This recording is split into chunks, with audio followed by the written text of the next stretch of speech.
Essula ey'omunaana. Awo ku lunaku olwo kabaka Akaswero n'awa Eseza kaddulubaale ennyumba ya Kamani omulabe w'Abayudaaya.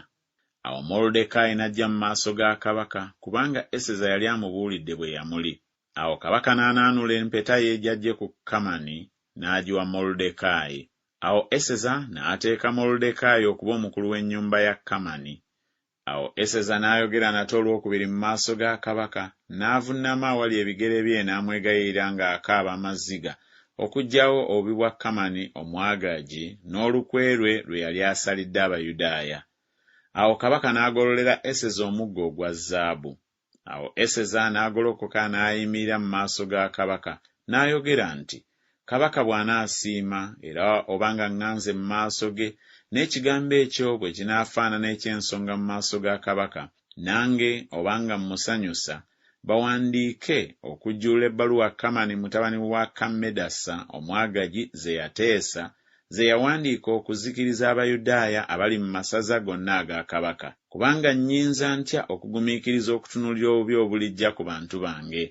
Oba nnyinza ntya okugumiikiriza okutunuulira baganda bange nga babazikiriza?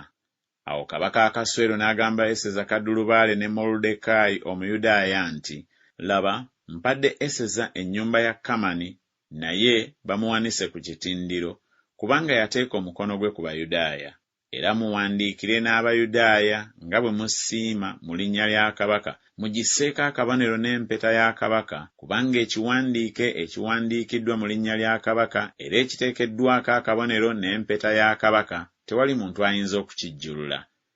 Awo mu biro ebyo ne bayita abawandiisi ba kabaka mu mwezi ogwokusatu gwe mwezi Sivan, ku lunaku lwago olw'23, era byonna ne biwandiikibwa Moluddekaayi bye yalagira eri Abayudaaya n'eri ab'amasaza, n'abaami abaafuganga n'abakulu b'amasaza abaaliwo, okuva e Buyindi okutuusa ku Bwesiyopya, amasaza 127, eri buli ssaza ng'empandiika yaalyo bwe yali, n'eri buli ggwanga ng'olulimi lwabwe bwe lwali, n'eri Abayudaaya ng'empandiika yaabwe bwe yali, era ng'olulimi lwabwe bwe lwali. Era n'awandiika mu linnya lya kabaka Akaswero n'agissaako akabonero n'empeta ya kabaka, n'aweereza ebbaluwa ezitwalibwa ababaka abeebagala embalaasi, abeebagadde ebisolo eby'embiro ebyakolanga omulimu gwa kabaka, ebyazaalibwa mu bisibo bya kabaka. Era mu ezo kabaka n'alagira Abayudaaya abaali mu buli kibuga okukuŋŋaana n'okwesibira obulamu bwabwe okuzikiriza, okutta, n'okumalawo obuyinza bwonna obw'abantu n'essaza abaagala okubalumba, abaana baabwe abato ne bakazi baabwe, n'okutwala omunyago gwabwe okuba omuyiggo. Ku lunaku lumu mu masaza gonna aga kabaka Akaswero, ku lunaku olw'13 olw'omwezi ogw'12 gwe mwezi Adali.